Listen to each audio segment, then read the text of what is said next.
got a plan today, and based on the fact that you have more than likely seen a back workout that I've done already, you know what it's going to consist of. Some rowing, pulling down, as well as pulling over. Not necessarily in that order. Straps will be involved, sweat will be involved, grunting will be involved, and a rather nasty pump will be fucking involved. The likes of which I'm excited for. But to get a little bit more specific and not so abstract, I mean, that really is it, you know? I've been shying away from the really heavy, like bent over barbell rows, and I haven't been a fan of dumbbell rows too much either for reasons, the likes of which I'll explain in a moment. But the barbell row side of things, especially, they're just fucking taxing on my system, man, you know? Like if I do a chest supported row, I mean, even just a seated cable row, it's it is a bit of a different load to the point where it's not so much fucking just crazy tension on my lower back. Because if I'm sitting here doing like bent over barbell rows, and I'm not talking light, I'm talking heavy. I mean, my lower back's gonna be going crazy. My glutes are gonna be firing. My hamstrings are gonna be firing. My whole posterior chain is now working, so it's got a fucking oxygen load. It's fatiguing my system, and I'm just targeting my mid back and traps and lats, you know. So that's where it makes a little bit more sense in my eyes to spend some extra time on like chest supported sort of stuff, you know, or slightly lighter rows and really just squeezing. Now, I'm not a massive fan of the single arm dumbbell row as of late, at least, is because it puts like a weird tension on my fucking midsection.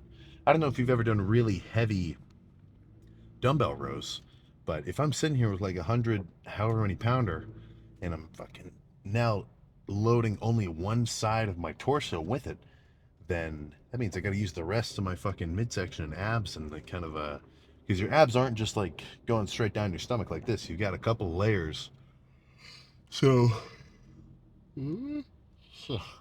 what ends up happening is like my midsection feels really just fucking like it's pulling on me in weird ways, and then I'm working my midsection axially, like rotating, right? And that's just gonna thicken it up, you know. Like if I'm gonna do any abs now, since they're already as developed as they are, it's not going to be a twisting motion, you know, kind of thickening up my obliques and everything. It would just be kind of straight up and down, like conventional six pack work. But other than that, I mean, I've had I've had some pretty good success with back. But part of that is probably just because, holy fuck, is this track again? Damn, so it's just fucking crazy. But yeah. So no, I've had some good fucking luck with back. I think for two reasons. For one, when I was younger doing because we did a lot of gymnastics and shit, a lot of those workouts were kind of calisthenic style. That's all like pull-ups and shit, you know. Like if you're gonna swing all the way around a bar and like do flips and shit, your lats are kind of the primary muscles in that activity. So we did just tons of fucking pull-ups. That wasn't it, but that was a good chunk of it. So even before I really started working out on my own for the purpose of just getting bigger, my back was already pretty developed. So I've I mean, I've gone months on end not doing back. Like I've skipped back training for like 3 months at a time, probably twice now, just because I could tell my back was like ahead of the game compared to my chest. And it's not like I want to shrink my back. I just want everything else to catch up, you know? Yeah. Maintain some proportionality. So that's why back is only once a week now, and everything else is getting their full twice a week or twice every 8-day treatment. But I think that's all I gotta say, man. So I'll kind of just wait until I get into the gym and really decide there. Like I'm not I don't have the workout that I'm gonna do like playing on loop in my head before I go to the gym. I just kind of have like a basic outlined kind of framework of what I know I want to do. Like I know I like this machine and I don't like this machine. And I like starting with this. I usually don't like starting with this. And, you know, just kind of based on all that sort of gets jumbled up in my fucking brain. And then once I'm done warming up, you know, getting my biceps a little warm, my forearms, my shoulders, do a little bit of just cable work on the cables to actually like make sure everything's in working order. Then I'll say, you know, do a fucking 360 scan. That'll be perfect. And then we can go from there. But let's just get started. No more talking. It's looking friggin' cinematic in here with this natural lighting. But I was getting ready to start with like some kind of pull-up superset where I do like a set of pull-ups to burn out and then do some pullovers. But I think just jumping straight to pullovers is probably going to be a little bit of a better bet. So opening set is going to be light squeezing, more just kind of a, I'd almost call these like the equivalent of doing a fly for chest, for lats, but nothing crazy. I'm really just trying to squeeze as hard as fucking possible at the bottom. And in doing so, I feel like it helps me build my fucking lat mind muscle connection, you know? When I get a lightish weight and I really pull all the way down to the fucking bottom, I mean, I can feel every fucking fiber of where my lats tie in, like even down here, all the way at the bottom of my lower back. But get a couple sets here and move on. Never a bad opener, at least not historically. Yeah, fuck, that's even a little too heavy. Yeah.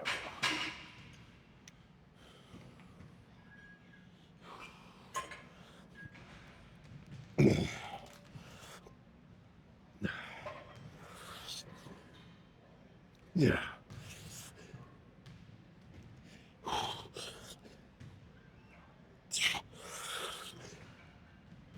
Yeah.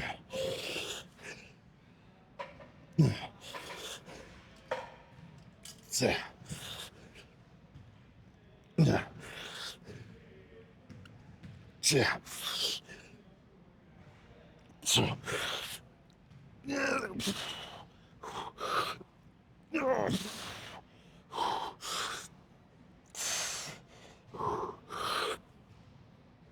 No.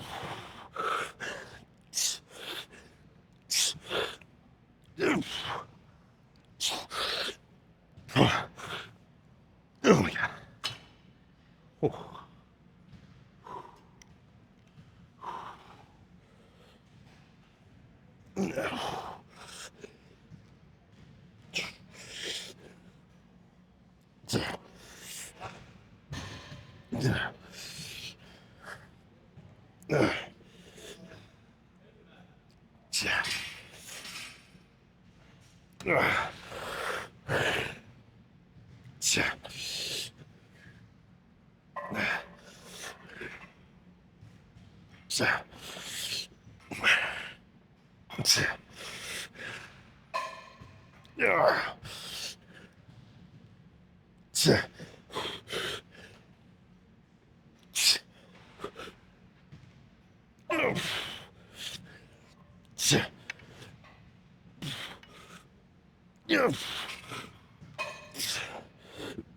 Okay.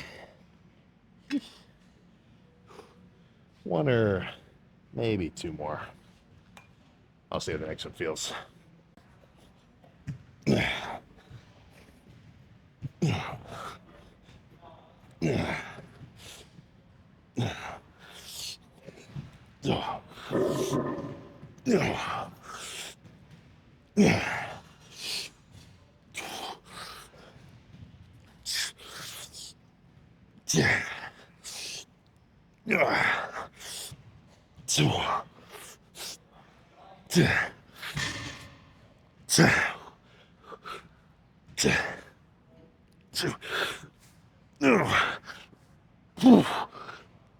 Oh my god.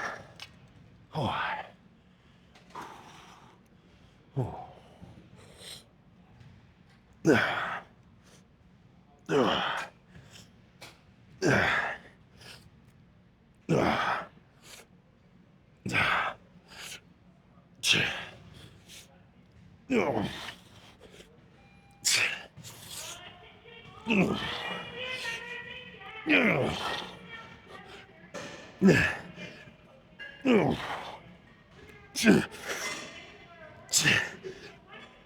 Okay. Whew. All right. I think let's move. Let's do some rows. Light rows. I'm talking not that heavy. I'm talking a weight that I'll be able to very reasonably manhandle. I can have a definite moment of a squeeze on top and good stretch and repeat until failure. Nothing too complicated. That is if I can find a good song to match. All right, come on.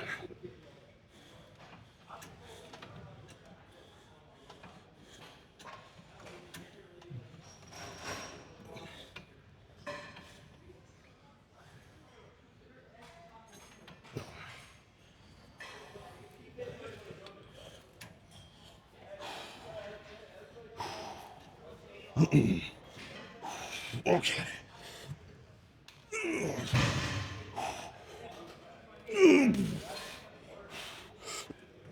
Okay.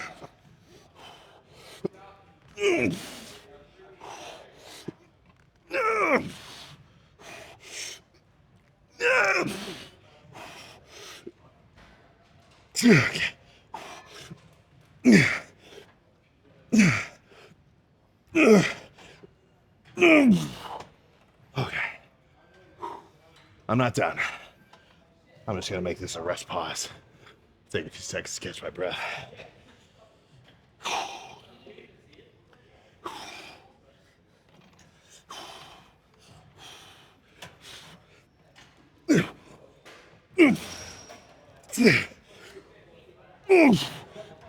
Okay. Oh goodness. One more like that, but a little heavier. That may have been a little bit, let's just say two within reason. Good set though.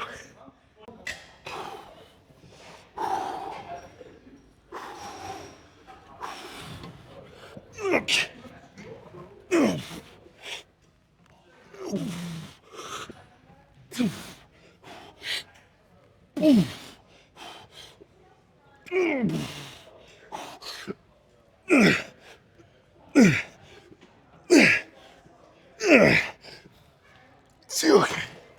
Okay. Same thing as the last one. Oh my gosh. Okay.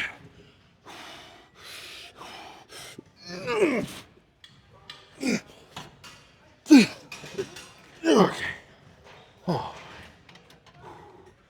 Okay. Time for a pull down, I think. I'll do some pull downs next, but I think I'll throw in a set of pull-ups. Kind of just because it's the only thing open. But, do what you got to do, man. Adapt and overcome.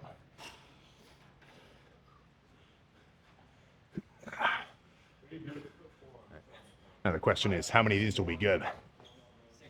It'll be the failure, but we'll see.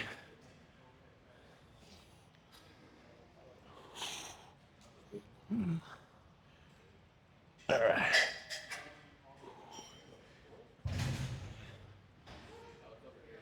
All right, come on.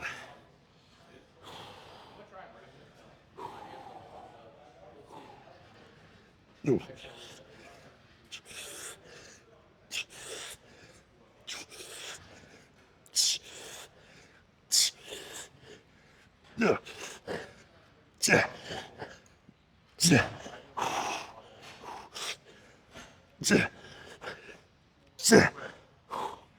I'm not done. Do another rest pause.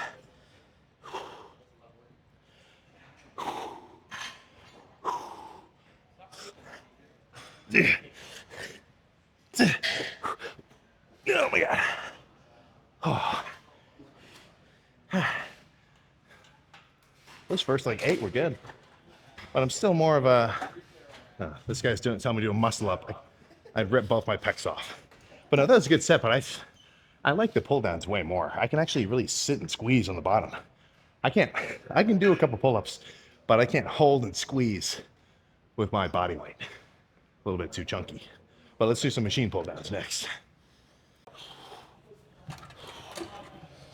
All right.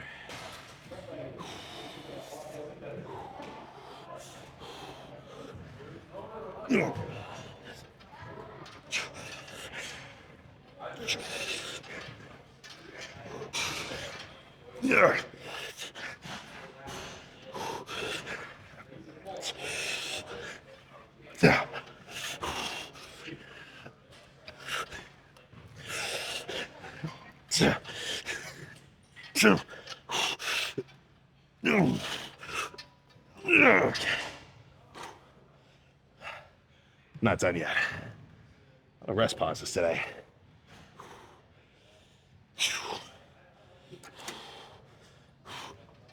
Oh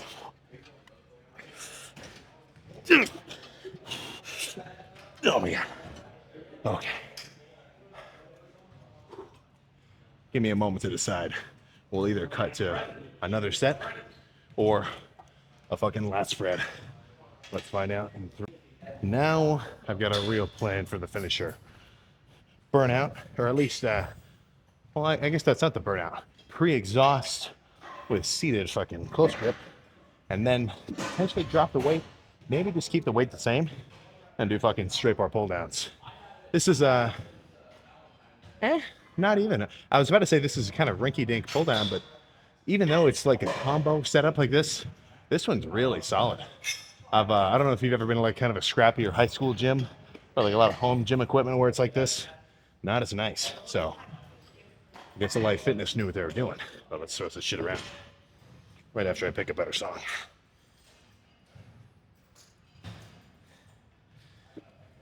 All right. It's a dial tone.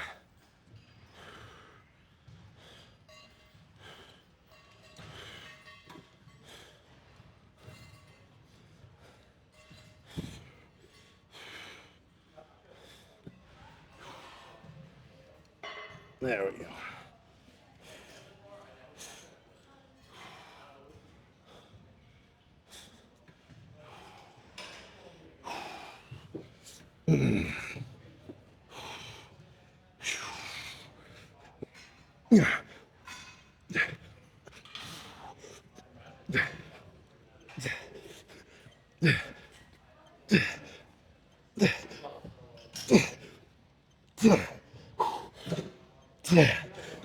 Okay. Same way.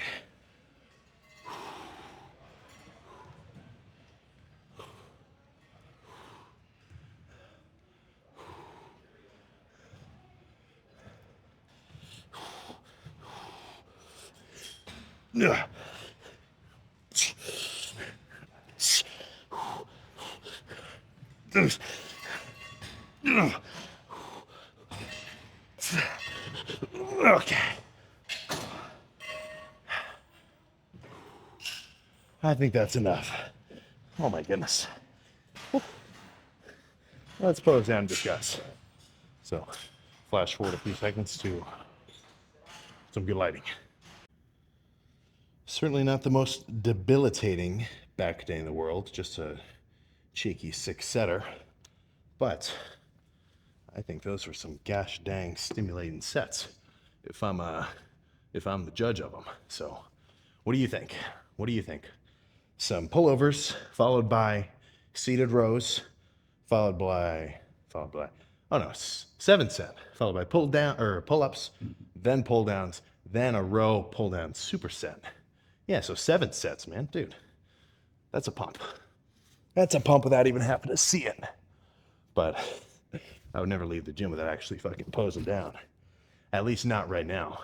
That has happened. I'll talk about that in a minute, but let's just run through a couple standards here. And we get a little more zoom than that.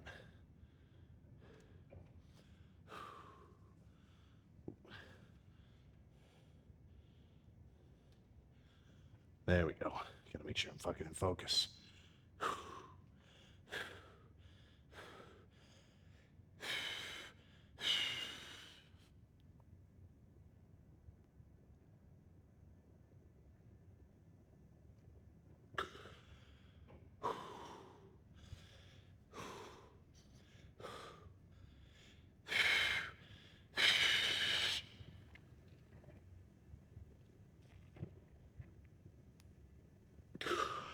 Oh man. perfect. Actually, fuck, where am I? There we go. Attention all YMCA members and guests. The time is now 8 o'clock. And the Y is closed. Yes, the Y is closed. We will reopen We at gotta get 8 out of here. a.m. tomorrow morning. Thank you so much and have a great night. Oh, geez. Yeah, fucking. Well, it kind of speaks for itself. But no, what I was about to say was, I think it was my first real bulk. So that would have been my sophomore year of college. So like 3 years ago. No, 3 years now. Where I pretty much bulked for, I think it was like 4 or 5. No, I think it was like maybe 5 or 6 months or so. From like 200 to like 230 something. And I would not pose down at all. Because it was, since it was my first proper bulk, I wanted there to be like very noticeable changes. So I kind of doing a little MGTOW fucking monk mode where it was just lift, feel pumped, all long sleeves, all pants, all everything. And then I remember really watching my first arm pump like 5 months later. Oh, geez. A 30-pound weight jump after not actually seeing yourself really fucking exposed, fully pumped. That is wild. I'm not so, I can be satisfied by the day-by-day changes now. But if you're about to start let's say kind of a fat loss journey, you're about to start cutting, might not be the worst method, It's kind of cool. Because if you fucking plant a tree and you see it every single fucking day, you're not really going to notice it growing. Whereas if you plant it, fucking leave for 5 years and come back, you're going to say, holy shit, look how fucking big this thing is. So it's almost, it's like a condensation of, I guess let's just say noticeability to your end results. But that's kind of by a case-by-case basis. I think you should check your pump pretty fucking consistently. But let's scram. Very nasty. Upon reviewing, though, I should have taken a few steps away from the mirror so that I could have really had some more downlighting. Yeah, man, I got fucking spoiled. I went to this Planet Fitness in Tennessee last week, and the lighting in there was nuts. Goodness. I'm taking the long way around the parking lot. Damn, that's a fucking dog. I could have sworn that woman was walking her cat on the leash, and I wanted to take a look. I've seen it a few times, and frankly, I love it. I don't get enough cat action at the house. I need to see these felines scurrying around in the outdoors. I'm not really convinced that they love being on leashes as much as their canine counterparts, but I do love seeing it. So plan for now is I can go home and chill, man. I'll be keeping up with the boys. My Demon Slayer weekly viewing has been paused since the season is over.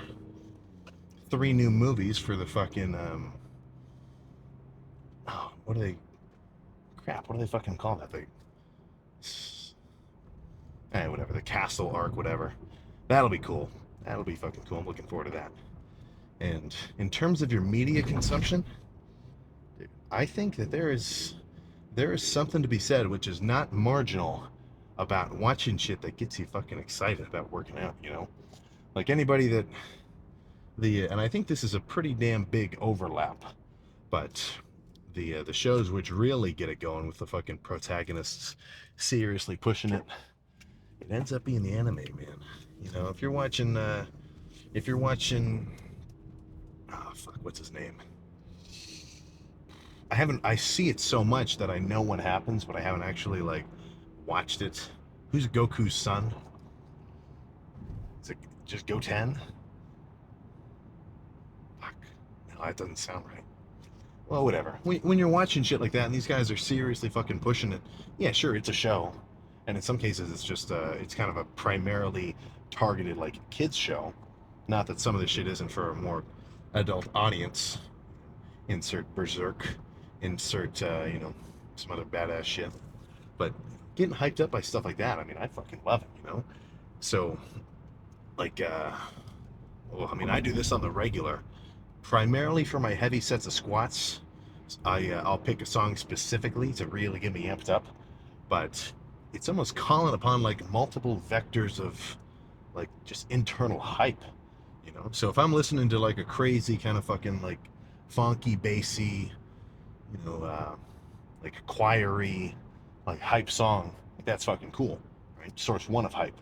And then it's also just sort of like a remixed edit of a theme song from when, no, I don't want to spoil this, so I'll just say when Reiner and Bertolt are first revealed, and they're having a tussle. It's that fucking song. So I'm thinking about that at the same time.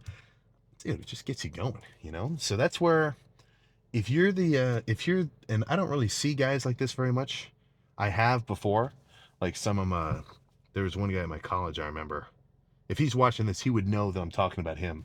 But he would not listen to music when he worked out. No headphones, no nothing. He and I think, or at least I hear this a lot. It's the fact that guys don't want to rely on it. It's like I don't want to rely on having music because what if I forget my music? Then I'm not going to have a good workout. What? What are you fucking talking about, man? I don't want to drive in my car to work because what if I get in a car crash? I'll just stay at home. Yeah, that the logic there doesn't really resonate with me. I've forgotten my headphones before, and I'm like, yeah, this kind of sucks. But the benefit that I get from being fucking hyped up from my music, for the what? I mean, I can't even remember the last time I forgot my headphones. It's got to be years at this point. So, what? Like a 500 to 1 ratio of time that I forget them, dude. If I'm trying to maximize every fucking vector of gains that I can, I'm talking reasonable sleep. I'm talking fucking fully hydrated, electrolytes, potentially some amino acids, though I think that's not really that important.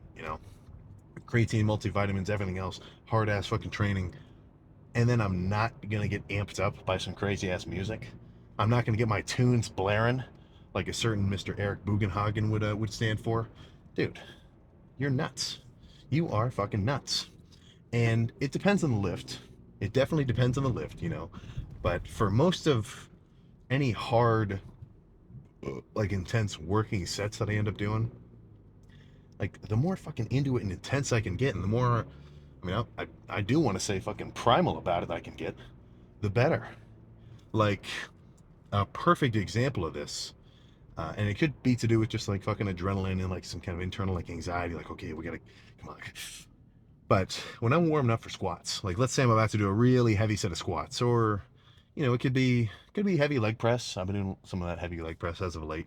But let's just say squats, Smith machine, whatever. A heavy set of legs, and legs especially. Like I don't notice this so much on like chest and back or anything else. Quads is really where it gets me going. But I'll be warming up, one plate for a couple reps, two for a couple reps, three for a couple reps, four for a couple reps, and then usually whatever like working weight I'm planning on using, I'll do one feeler rep just to get a good gist for it. And I do that with a lot of stuff. Like if I'm warming up on pull downs or like incline Smith machine for chest pressing, then I'm gonna do a plate, two plates, three plates. And if based on how strong I felt in all those warm ups, I think, okay, I'm gonna do a working set of three plates and a 25. Then that's what I'll do. I'll load up three plates in a 25, do like one feeler rep, maybe two feeler reps just to get exposed to the weight so I know how heavy it's going to be and I know that I'm actually ready to handle it when the time comes in a couple minutes once I'm really amped up. But that warm up set, those feeler reps feel so much heavier than it does when I'm actually about to do a real set. Like I've squatted I've squatted some heavy weight. So when I'm warming up and I squat four plates for just for one or two, that four plates feels heavier than five plates does when I'm really hyped up and fucking anxious. I'm like, all right, come on. I'm like really excited about to hit a crazy set. So dude, the hype factor is crazy. I think the craziest example of somebody who really pinpoints this is Eddie Hall in his interview when he's talking about his 500 kilo deadlift, and he's like, oh man, it's just fucking badass. He's talking about how like he consulted with a doctor, and the doctor's like, this is humanly impossible, just like totally being a chump. But he's bringing up like when things are really getting fucking intense. The example he referenced was like when a mother's got a car and like the kids are under the car, they're able to pick it up just because of the fucking the intensity and the anxiousness of the situation. I think there's some fucking real value behind that. Now, I'm not one to visualize a classic Dorian Yates situation where it's like you gotta think you got a little baby and someone's got a gun to his head, and if you don't do another rep, like some shit like that. I'm not like thinking about that all the time, but if you can really get kind of like a fucking primal like excitedness about your sets, and it doesn't take much. I'm not sitting there in between sets like smacking myself in the face or having somebody like smack my back like the power lifters, but even just 10 seconds before I'm about to actually hit the set, I'm sitting down, I'm taking a breath, I'm getting ready for it, I got my music playing. Even just 10 seconds from sitting up to grabbing the dumbbells and then starting, like that's a pretty important time period of performance, I think. Because if you're going about it half-assed, then odds are the set's intensity is going to be half-assed, and your results are probably not even going to happen. Like making gains, that is not a passive activity. Growing, getting bigger, getting stronger, that does not just happen from passive half-assed training. Like you actually do have to push yourself to a point where, for the most part, I end up thinking is like where you literally can no longer do the weight. Now I did some sets like those lat pullovers, the single arm ones, where I'm really just focusing on like squeezing, and I probably could have. I mean, not even probably. I definitely could have got a couple more, but I was kind of aiming for just like a feeling of fatiguedness. But for most of my sets, most of my working sets in my training, I take it to a point where I just cannot move the weight anymore, because in my mind that tells me I've literally done as much as I can for this set. Now I can take a breathe, recover, come back and do it again. So part of that is going to be where your bar is, because if your bar for the intensity of your training is, oh, this burns a little bit, put it down. Anybody can do that. Anybody can do that. And I don't want this to be like a putting down on like anybody that doesn't work out, but if you think about it in kind of a fucking pyramid style way, everybody's at the bottom. Because I think on average, the majority of people don't work out. They don't train, they're not really focusing on their diet, their recovery's not ideal, they're not super hydrated. Like the baseline state of just people walking around is down here. So if you want to differentiate yourself from that, if you want to make noticeable gains and kind of move up this pyramid, then you have to end up doing things that not everybody fucking does. Not everybody is coming to the gym on a consistent basis. Fuck, man, period. That's an awesome differentiating factor, man. If you can just come to the gym on a consistent basis, I don't even mean daily. I'm an addict, so I love it. I'm going to go daily. But even just like 4 times a week, even just going to the gym 4 times a week, what, have you just separated yourself from 80% of people at all? Some people don't care about the gym, but I'm still going to count them as in that percentage. But yeah, even just going, you are now in the fucking minority. And then take it another step further, you're going and you're going hard, boom, you're another fucking 5% beat. Not that you're in competition with everybody, but I'm just kind of I kind of have to use it for a vector of your progress. So just think about that and look around. How many people do you know, and how many people do you see who are like actively on their shit? Not that everyone needs to be, right? It's whatever you're into. But if that's what you want to do and you want to make serious gains, you want to make legitimate results to the point where, not that I'm like crazy egoish about it, but like where people notice. I've said this a couple times. The first time that people like reference, like, dude, have you been working out? That is wild. That is a sick sensation. right? The real enlightened lifter, he doesn't need external validation, right? He's doing things purely for his own like inner value system and fucking satisfaction. But going from just being a regular guy to having people reference like, dude, holy, you're looking bigger, man. That's pretty cool, you know? And it just goes up from there. So that's that statement cannot be overstated. Right? If you want to be, well, if you don't want to be like everybody else, then you have to do what not everybody else is doing. And it's really as simple as that, man. You know, I was just scrolling some Instagram reels, as you do, and I saw a clip of one of the guys from Slipknot. I don't remember the name. Kind of a demonish mask, great over the mouth, and he's like, "You want to be great? Practice in your guitar for 8 hours a day. Lose all your friends, you know, and don't start drinking until you're famous." And I'm like, "Yeah, that'll work."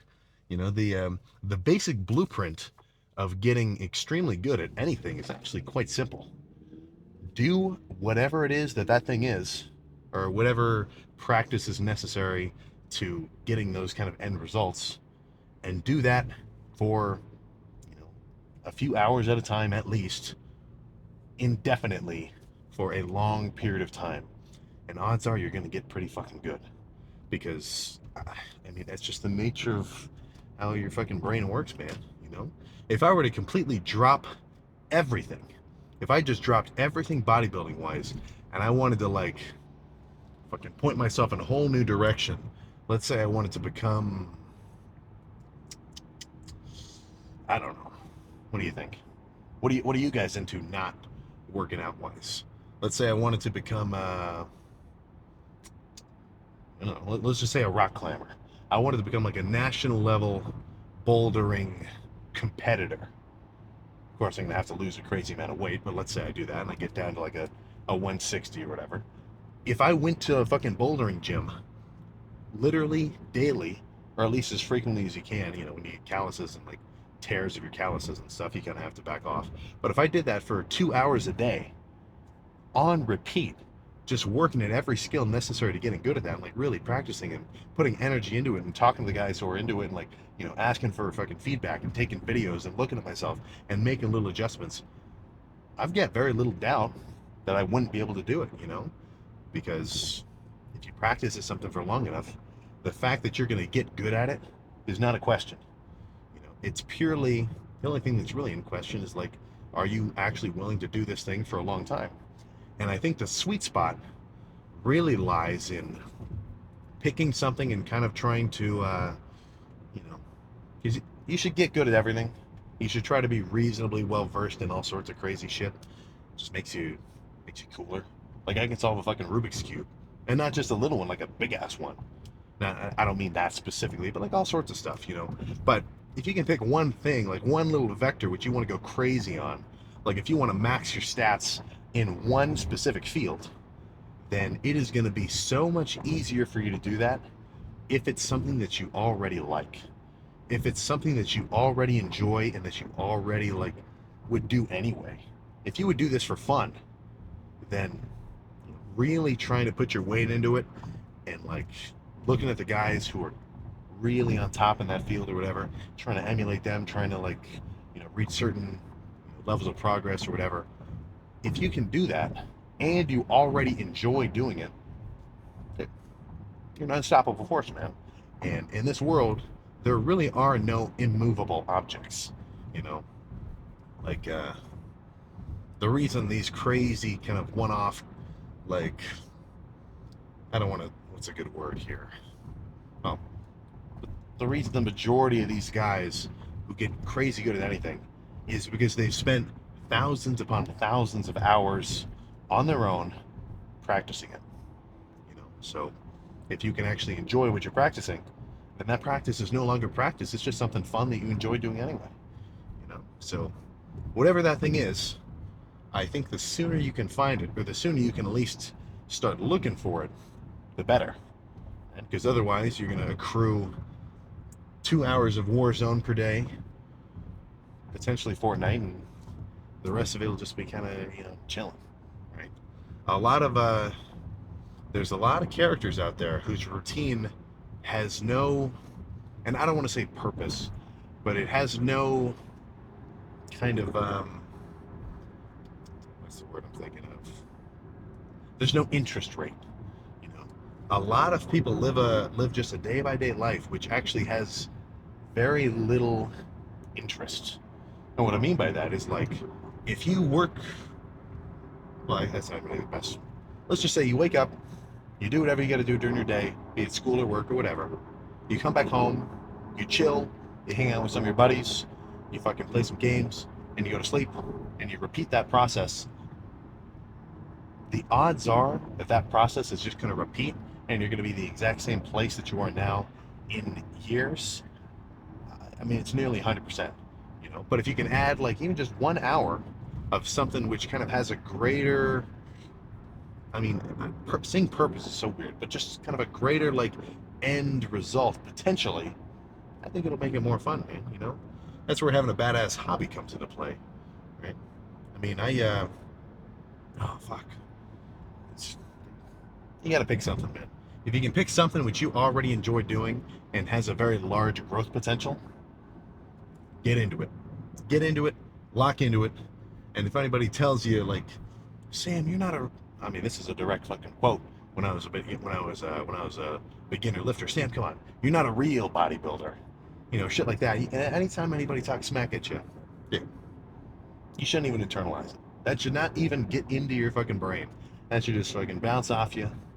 You know, do what you like doing. But I'm gonna go back home, get some grub on, and go to sleep. So I'll see you tomorrow for arms. A nasty ass arm day, I guarantee it.